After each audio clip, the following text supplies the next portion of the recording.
2-3 நாளாகவே வந்து பனி ரொம்ப அதிகமாகவே இருக்குது. அதனால் டெய்லி நம்ம வந்து மஸ்ட்டாக நம்ம பார்க்குறது வந்து வாட்டரு, அப்புறம் வந்து தீவனம்.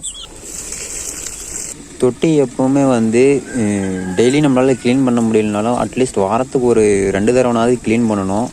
இங்கே பாருங்கள், நம்ம மயில் வந்து மண்குழியில் போட்டுட்ருக்கா. அவசியம்.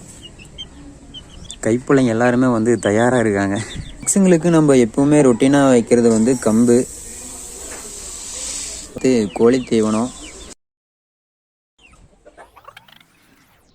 சாப்பாடு ரெடி பண்ணியாச்சு, தண்ணியும் ரெடி பண்ணியாச்சு. அடுத்து வச்சிட வேண்டியதான்.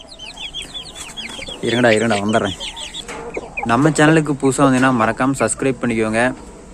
இன்ஸ்டா பேஜை ஃபாலோ பண்ணிக்கோங்க. மாறாத அன்பு வச்ச மகராசி, தேங்க்யூ ஃப்ரான்ஸ். மறையாத எண்ணம் வச்ச மீனாட்சி.